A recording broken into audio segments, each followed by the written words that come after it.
Good night, I guess. One of them, I guess for like British people, it might be morning. But this is a YouTube video, so I guess you can upload it whenever, so you can watch it whenever. So, good time. What's the thing that people say? Good time zones? That's a thing, right? It's kinda cute. But I could never say that properly, because my time zone is the best time zone. Duh.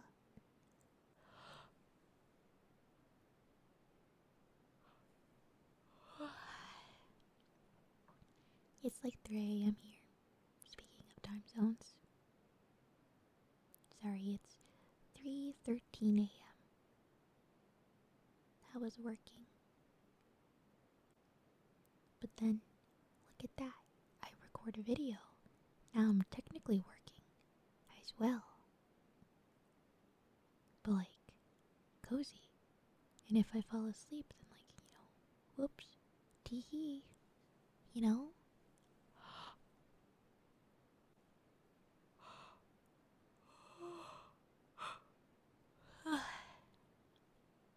Not that I would fall asleep though.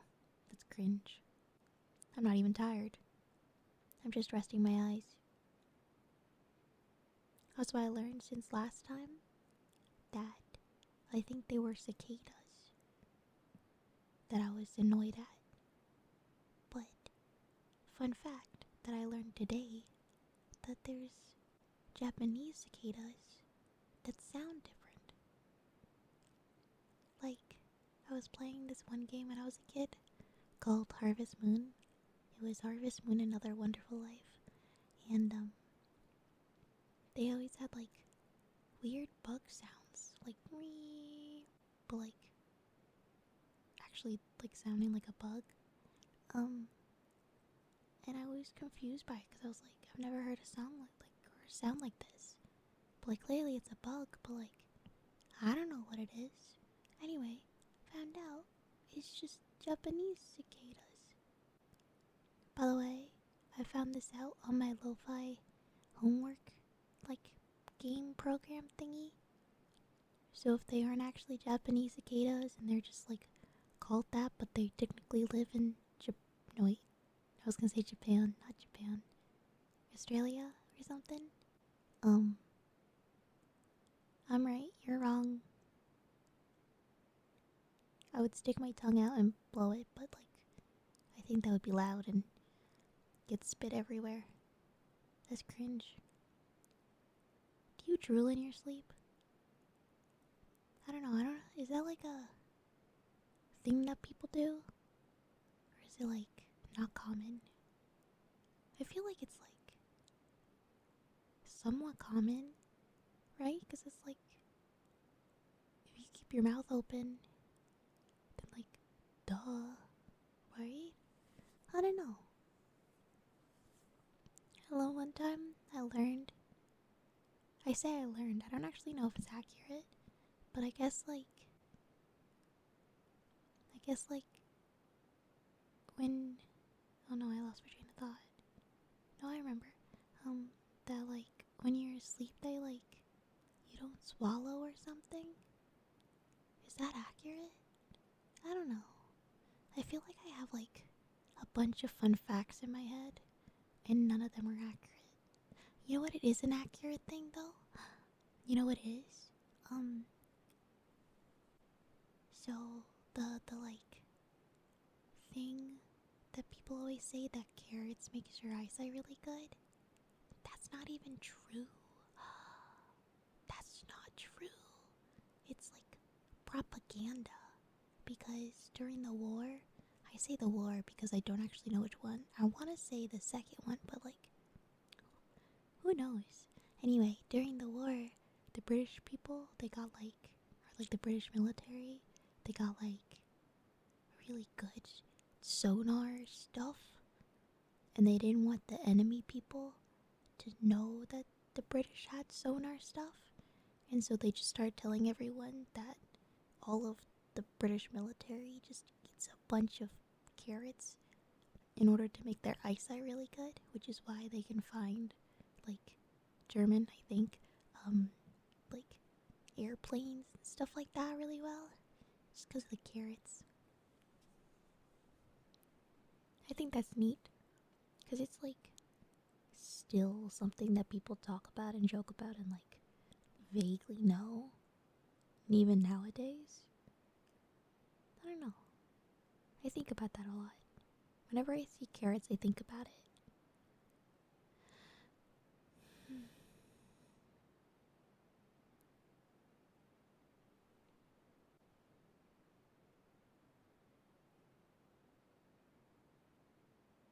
I feel like these are only comfortable to listen to if you're like me, you know, where you have like approximate knowledge, but you never went to school properly. So like you don't have any specific knowledge except for in very niche fields. Because I feel like 90% of the things that I say are like vaguely accurate, but definitely have some stuff wrong with them. Or like, there's just something slightly inaccurate, slightly not correct about them. And I feel like if you actually know about it, then you're just sitting in your, like, jorts, just butt clenching, like, ugh, I want to tell her that she's wrong. She doesn't know that she's wrong, and I have to tell her. I get that a lot. Like, I feel the need to correct people when they're wrong. Like, I know that that's just my autism, but like, you're okay to your opinion. You just have to have a correct opinion. I don't even care if your opinion is the exact opposite of mine.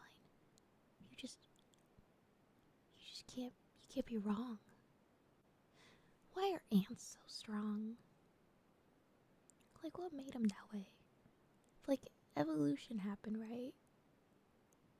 How do you think that happened? Like, did they have a bunch of weak, puny ants that couldn't carry anything? And then all of the other ants just, like, pointed and laughed at them? Said, haha, get shit on, nerd. You're really weak and puny. You can't even carry, like, 8 times your body mass. Only 6 times. Ha! None of the women ants will fuck you. Do ants get pregnant? No, they're not mammals. That's stupid. Bree, you're stupid. I guess they have, like, they're bugs, so, like, legs and eggs and larvae? I've never seen a baby ant before. I've never seen baby insects before. I mean, like, I've seen a few, but, like, I don't think I've seen very many. Do they come out of the egg small? Or do they come out of the egg, like, fully grown? I don't know anything about biology. I'm just now realizing I don't know anything. Oh my god, I should go back to school or something. This is embarrassing. Like, the only thing I remember is that plant cells are like square and human or like animal cells are like circles or something, or like ovals. And then I would always giggle at the word specimen because if you remove some of the words, it looks like semen. And that's it. I had several years of biology. That's literally all I remember. Semen. Not even like useful information about semen. Just that if you're stupid, then you can make semen out of specimen. Which is like kind of funny because people literally like refer to semen as like their specimen. Or is it like your penis? Like your penis is your specimen. I don't know. People have so many euphemisms for penises. There should be like more euphemisms for like other like things on bodies that are like typically used during sex. Like I know there's a lot of like euphemisms for like vagina, like hoo ha, canoe. I like to call them the flaps. Um, Mainly because a lot of people like physically cringe when they realize what I'm talking about. Like I can feel like genuine and see genuine like revulsion from it. I think it's funny. Maybe I shouldn't be saying it then on like a cozy video. It doesn't matter anyway. It's too late. I already said it. Gee, can't take it back. Anyway, why aren't there more like stupid little euphemisms for like nipples and boobs? Like there's like tits.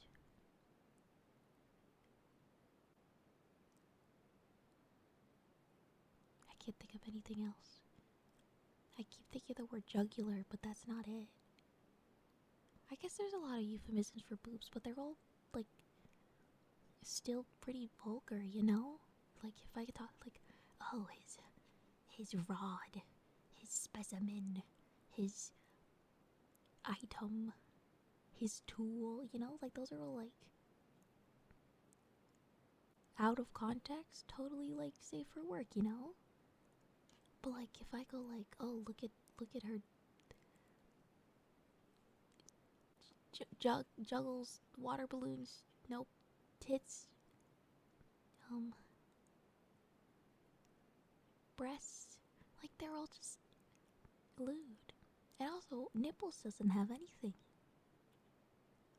Some people call them like boob hats, or like I think it's like sweater buttons or something like that.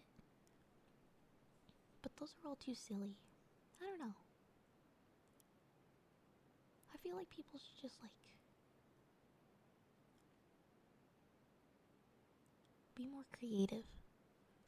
Let me make all of the terms that people use to refer to things in sex. I think I would do a really good job on it. We could call nipples the cymbals, you know, like on a drum kit, and then boobs could be like the the the bass drum,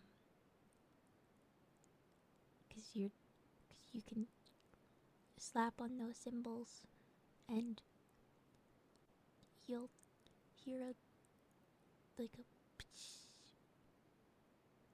that could be sexy, right? And then the the the penis can be like a metronome, cause it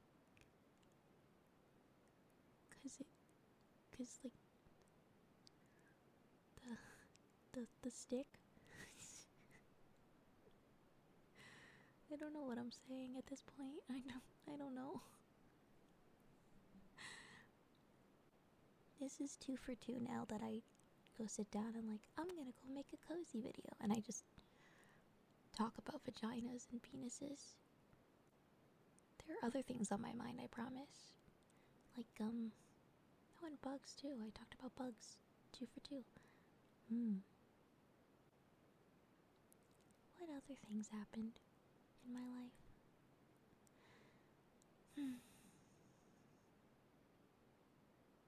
Let's see. You know, I not even in a horny way. I cannot stop thinking about vaginas.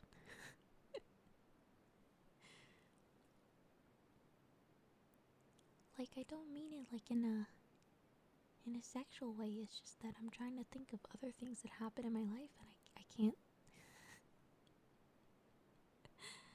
That's so embarrassing. Well, I have a story. Okay. So imagine middle school Bree, short, at a nerd school full of nerds and like rich kids, right? And my mom could bake. She was really good at baking. She would do it all the time. Like, she made my birthday cakes every year, and she would bake. Like, every potluck, she would always be like the person to bring the desserts. Like, she was like always assigned it because people loved her stuff so much. And so I started bringing cupcakes to school, and she found this really creative way of storing them and bringing them to school so they looked like perfect still, where you put them in like a jam jar, like an empty one obviously, and then you stick straws through the very top so they like just sit on top of the cupcake, like vertically, and then they hit the other side of the straw, hits the roof of the jam jar, and then you put like 3 of them in, so it's like if you turn it upside down, they'll rest on the cupcake, but they don't smush the icing against the top of the jam jar, you know? I hope that makes sense. Anyway, so I started taking them to school every day because my mom was cool, and people were like, "Whoa, Bree, you got cupcakes and they're homemade," and I was like, and because like I am who I am, I immediately give everything that I have away. So I would give it to people, and I'd be like, "Yeah, here you go," and they'd be like, "Dude, this is the best thing ever. It's so good." I'm like, "Uh-huh." But now, see, I was in middle school. So I took credit for it because duh. They're like, "You made this?" And I went, "Yeah. Put the flour and butter together and all the sugar, creamed it together." And all myself.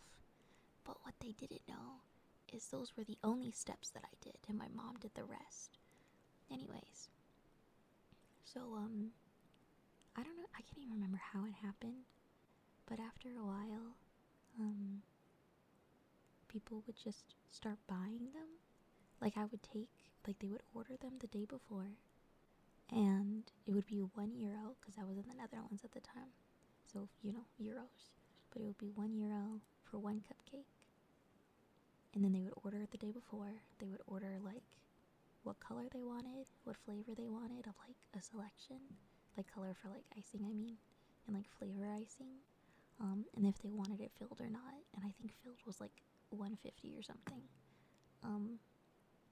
But anyway, and they would give it to me, and then I would go home and be like, "Mother, I have orders for you to fulfill.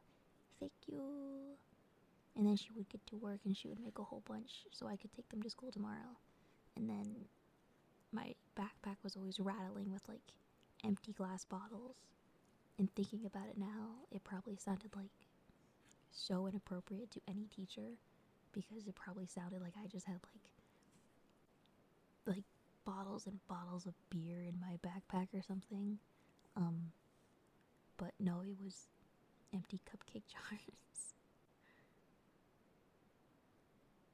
Anyway, and then I would only usually sell like 3 or 4 max. Minimum of 1. There was one girl that bought one every single day. But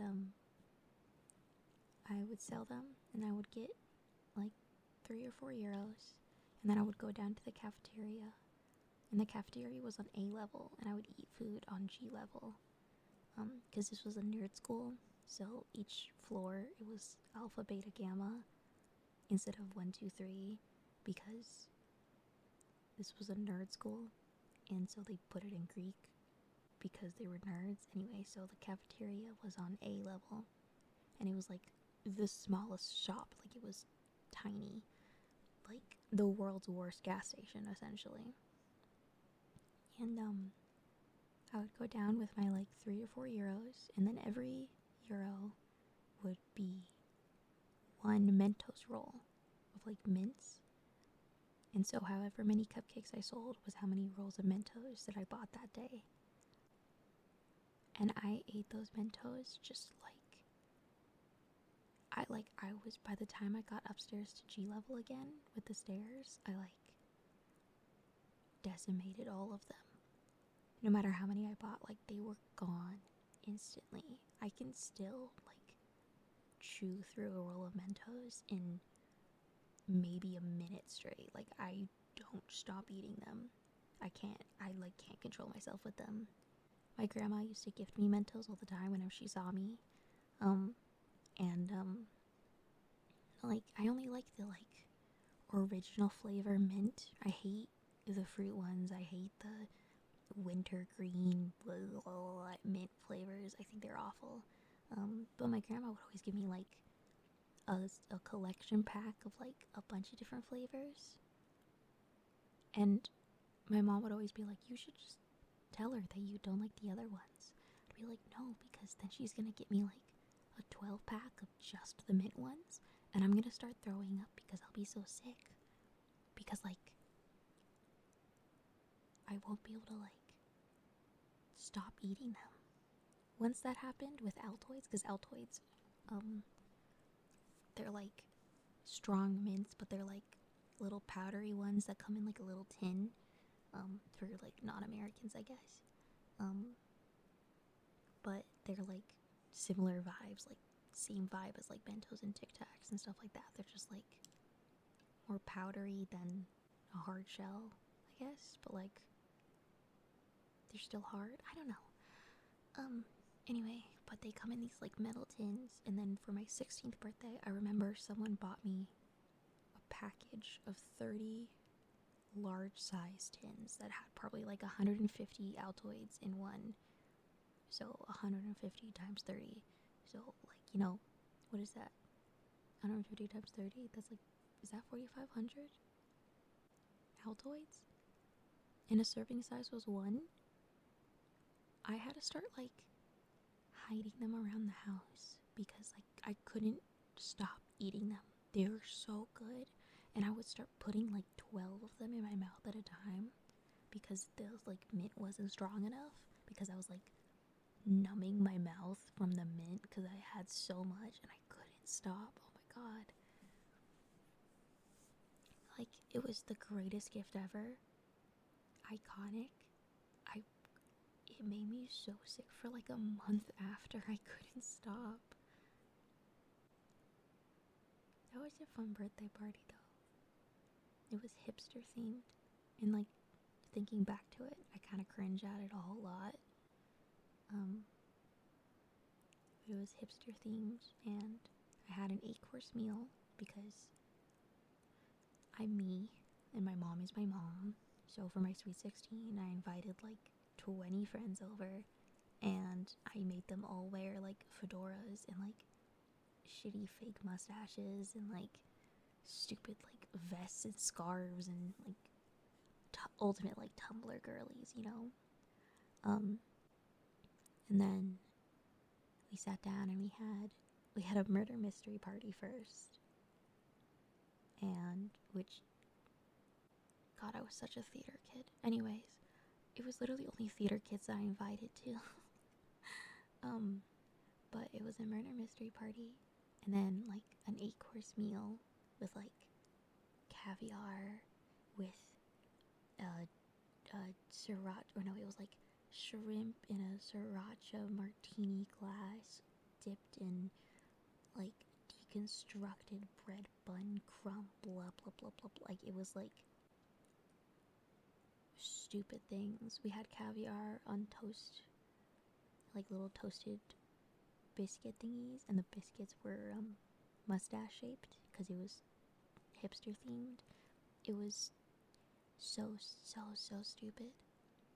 We had like fake, or we had um like plastic dishware and stuff like that, obviously, because we didn't have enough dishes for that. But we bought like the ones that like looked like fake metal, and we bought chopsticks for everyone to use that are metal. I still have them. Like, they're like my most used utensil in my house. Is this collection of like 16 metal like chopsticks that I've had for now 10 years. I'm surprised I still have them, because they've been through several countries, like 5 or 6 different houses, and I still have them. That's wild.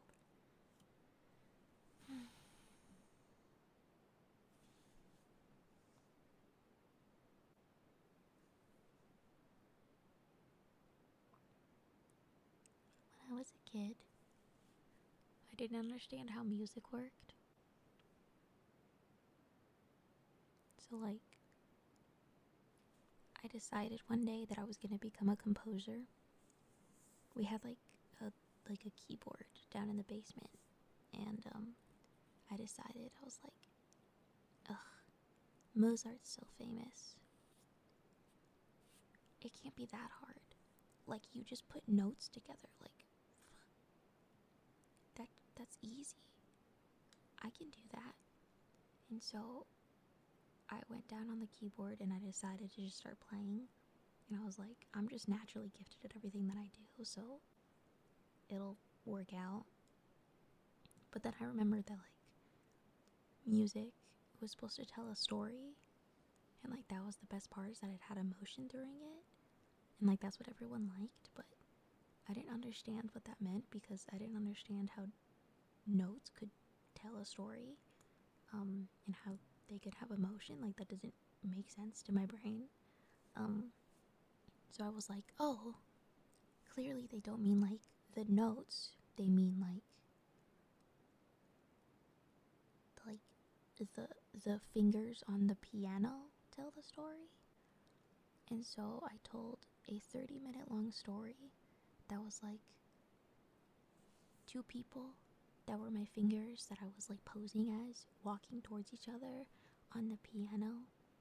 And then it was like this like toxic romantic story where they fell in love.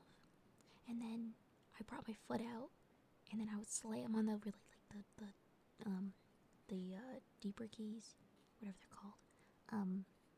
And that would be like the mom coming in disapproving of their love, and they would run away, and then one person would turn back, and then the like other person wouldn't turn back. So the first person thought that like clearly their love was one-sided, but they would go out every night to like see if they could find this person again. But then the other person didn't come, because they would come out like every morning to see if they could find this other person. So they always kept missing each other. And on like one fateful day, there was a storm, and there was like a giant cyclone, and that finally brought them together, because they were coming out and they couldn't tell if it was morning or night, because the storm was really, really like bad. So like it was just clouded. And so they just came out because they just assumed that it was like better than not going out. And then they saw each other and were like, I've been waiting for you my whole life, oh my god. And then they got married. And that was the story that I told on my piano. Let me tell you, it did not sound good, because I completely tuned out all audio that I was making with my fingers, and I just started just clanking on the keys, running up and down the keys as much as humanly possible. And then like in dramatic moments, I would just like slam down as hard as possible on these stupid keys. And it was a keyboard, so I would like randomly decide to change to like a guitar, like a synthesizer, or like dog barks or something, to like simulate the different days that were going by.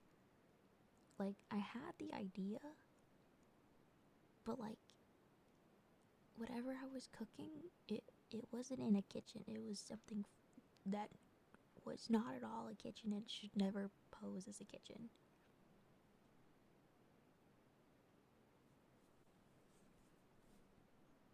My poor parents. I remember my mom got me a harmonica, and she was like, do you want like practice books?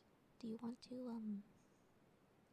like have lessons to get better at music? And I went, no, I'm just gonna keep trying a bunch of things until I'm naturally good at one of them, and instinctively like naturally gifted and talented, and then I'm just gonna do that for the rest of my life, because I don't really want to be good, or I don't really want to try to be good at things. I'll just wait until I find one that I'm just already good at. And I think that says a lot about who I am as a person, because I don't think that went away.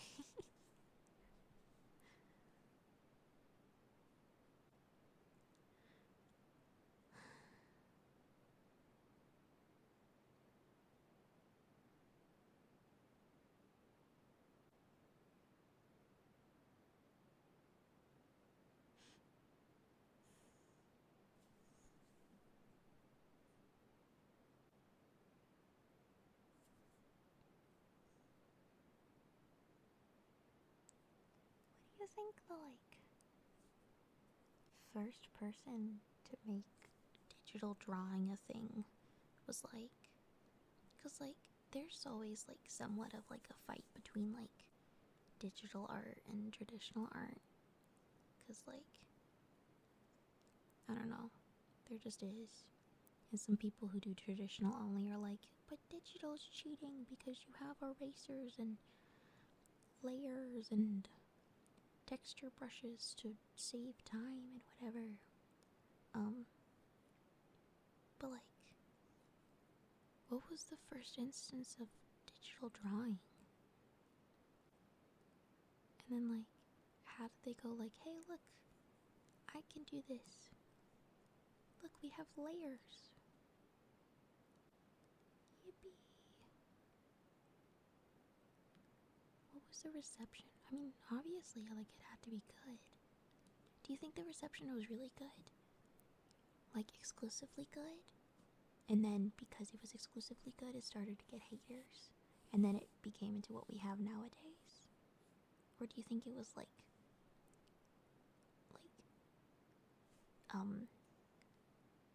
what's it called? Oh no, a hot take? Controversial, that's what the word is. A controversial thing from the get-go. Where does the phrase get-go come from?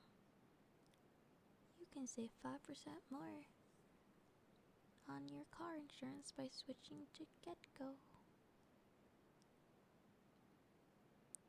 They should put that in their phrase instead of Geico.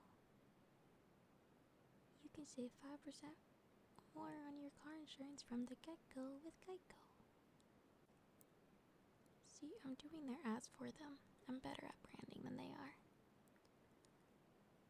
I'm smarter than their millions of dollars advertising teams for this brand that is incredibly famous. I'm better.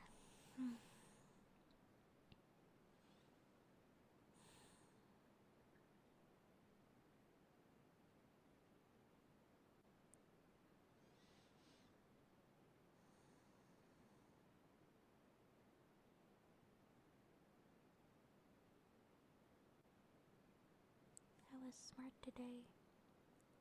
I put on my headphones so now I can hear the cloacas. Nope. Cicadas. One of those. I can't hear them now. All I hear is vague white noise. And by that I mean me yapping. Do you get it? Cause okay, yep. Sorry. I saw the joke and I took it. No, I just meant the sound that headphones make, you know? They're not playing anything, it's just the sound. Does that make sense? Just it's not a sound. It's the lack of a sound that makes a sound. Yeah.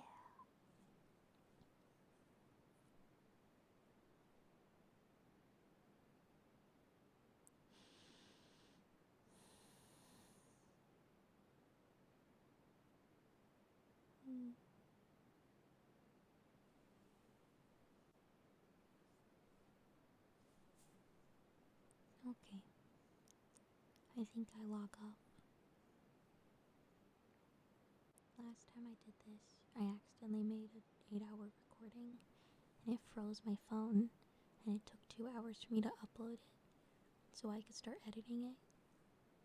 So I've learned from this now and I will not do 8 hours of recording.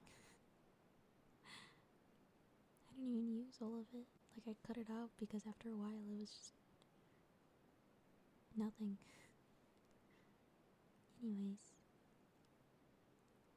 good night.